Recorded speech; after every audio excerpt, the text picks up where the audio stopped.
दोस्तों 24 सितंबर 2025 लद्दाख की शांत वादियों में अचानक गोलियों की आवाज गूंज उठी। 4 लोग मारे गए, 50 से ज्यादा घायल हुए। सड़क पर आग, सरकारी दफ्तरों पर हमला, बीजेपी दफ्तर जलाया गया, LAHDC ऑफिस तोड़ा गया और इस हिंसा ने पूरे देश से एक सवाल पूछा कि आखिर लद्दाख चाहता क्या है। सरकार का कहना है कि सोनम वांगचुक भड़काते हैं, लेकिन आंदोलनकारी कहते हैं हम तो बस अपने अधिकारों की मांग कर रहे हैं। तो आखिर सच क्या है, आइए डिकोड करते हैं लद्दाख के आंदोलन की पूरी कहानी को। तो सबसे पहले जानते हैं कि ये शुरुआत आखिर कैसे हुई। 2019 में आर्टिकल 370 हटने के बाद जम्मू एंड कश्मीर को 2 हिस्सों में बांटा गया। जम्मू और Kashmir union territory with assembly, Ladakh union territory without assembly, यानी बिना चुनी हुई सरकार, सिर्फ लेफ्टिनेंट गवर्नर और ब्यूरोक्रेसी के साथ। 2020 से 24 का टाइम, जनता ने बार बार आवाज उठाई, हमें स्टेटहुड चाहिए, 6th शेड्यूल चाहिए, हमारे बच्चों के लिए लोकल जॉब रिजर्वेशन चाहिए। मई 2025 में सेंटर ने समझौता किया, 95% जॉब्स लोकल के लिए, 33% वुमेन रिजर्वेशन हिल काउंसिल में लद्दाखी लैंग्वेज को मान्यता भी दी। लेकिन स्टेटहुड और 6th शेड्यूल पर सरकार ने चुप्पी साध ली। 10 सितंबर 2025 को सोनम वांगचुक हंगर स्ट्राइक पर चले गए और ये स्ट्राइक उन्होंने लेह में शुरू की। 23 सितंबर 2025 को 2 बुजुर्ग भूख हड़ताल पर बेहोश होकर अस्पताल पहुंचे। जनता भड़क गई, यूथ सड़कों पर उतर आए। 24 सितंबर 2025 लेह में शटडाउन ने हिंसक रूप ले लिया, 4 मौतें, भारी हिंसा, कर्फ्यू लगा दिया गया। अब समझते हैं कि ये जो प्रोटेस्टर्स हैं इनकी मुख्य मांगे क्या हैं। तो सबसे पहले स्टेटहुड, यानी लद्दाख को एक राज्य बनाओ ताकि वहां की जनता अपनी विधानसभा चुने। अभी लद्दाख सिर्फ ब्यूरोक्रेट्स से चलता है। दूसरी मांग है 6th शेड्यूल, मतलब कॉन्स्टिट्यूशन का वो हिस्सा जो ट्राइबल एरियाज को स्पेशल ऑटोनॉमी देता है। अगर लद्दाख इसमें शामिल होता है तो land, forest, water, education, culture और खुद लद्दाखी काउंसिल कानून बना सकती है। लोकल रिजर्वेशन, 95% तक जॉब्स लोकल को, स्ट्रिक्ट डोमिसाइल लॉ, आउटसाइडर्स को रोकना। चौथी मांग पॉलिटिकल रिप्रेजेंटेशन, लेह और कारगिल को अलग अलग पार्लियामेंट्री सीट मिले। अब समझते हैं 6th शेड्यूल और स्टेटहुड को। तो 6th शेड्यूल असम, मेघालय, त्रिपुरा, मिजोरम के ट्राइबल डिस्ट्रिक्ट्स को दिया गया है। वहां ऑटोनोमस काउंसिल को कानून बनाने और कोर्ट चलाने का अधिकार है।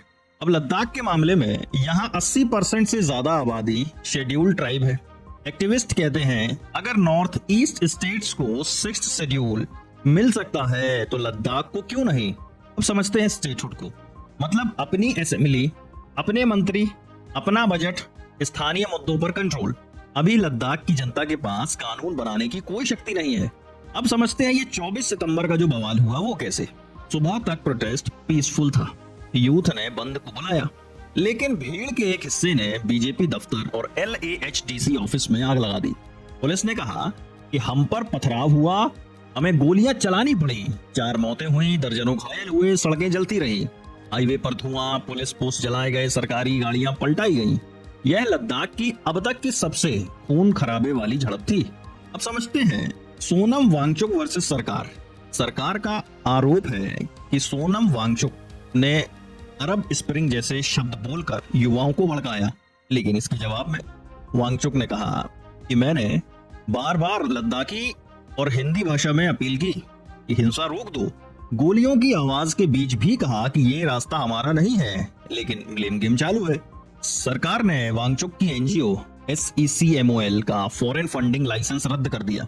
आरोप है इलीगल फॉरेन फंड्स का। इस पर वांगचुक का जवाब है कि हमने कोई फॉरेन डोनेशन नहीं ली, बस सोलर हीटिंग और ग्लेशियर प्रोजेक्ट जैसी सर्विसेज दी हैं, टैक्स भी भरा है। इसे गलत तरीके से फॉरेन फंडिंग कहा गया है। अब समझेंगे कि लेह में बुद्धिस्ट मेजॉरिटी है जो वहां का प्रतिनिधित्व करती है, वहीं पर कारगिल में मुस्लिम मेजॉरिटी है जो कारगिल की आवाज है। दोनों में मतभेद हैं, लेकिन एक कॉमन एजेंडा पर साथ हैं और वो है स्टेटहुड, 6th शेड्यूल और सेफगार्ड्स। अब सवाल ये है कि अगर सरकार मई 2025 में 95% जॉब रिजर्वेशन, वुमेन कोटा और लैंग्वेज रिकॉग्निशन दे सकती है तो 6th शेड्यूल और स्टेटहुड पर क्यों अटक गई। क्या ये डर है कि लद्दाख की जनता को ज्यादा अधिकार मिले तो दिल्ली का कंट्रोल ढीला पड़ जाएगा। क्या ये राजनीति सिर्फ वादों तक सीमित थी? लद्दाख सिर्फ एक पहाड़ी इलाका नहीं है दोस्त, ये इंडिया चाइना बॉर्डर का सबसे संवेदनशील जोन है। यहीं गलवान हुआ था, यहीं सैनिक तैनात है। अगर यहाँ की जनता अपने ही देश पर अविश्वास जताने लगे तो ये सिर्फ लोकल प्रॉब्लम नहीं है, नेशनल सिक्योरिटी प्रॉब्लम बन जाती है। दिल्ली को ये समझना होगा कि लद्दाख की सुरक्षा का सबसे मजबूत किला उसकी जनता का भरोसा है। तो दोस्तों, जो बर्फ पहाड़ों पर जमती है वो दिलों में भी जम रही है। अब अपनी ही सरकार भरोसा तोड़े तो आवाजें गूंज रही हैं। हक मांगना गुनाह नहीं, पर जवाबदेही से भागना पाप है। लद्दाख की ठंड हवाओं में अब आग का सवाल उठ रहा है। दोस्तों, लद्दाख की ये कहानी सिर्फ 4 मौतों की नहीं है, ये भरोसे की मौत है। सरकार कह रही है हम सुधार कर रहे हैं, जनता कह रही है बिना स्टेटहुड और 6th शेड्यूल सब अधूरा है। अब सवाल आपसे, क्या लद्दाख को वो हक मिलना चाहिए जो कॉन्स्टिट्यूशन ने ट्राइबल एरियाज को दिया है? कमेंट में लिखिए अपनी राय और बताइए। और हाँ, ये वीडियो शेयर करिए ताकि ये मुद्दा सिर्फ खबर ना रह जाए बल्कि एक नेशनल डिबेट बने।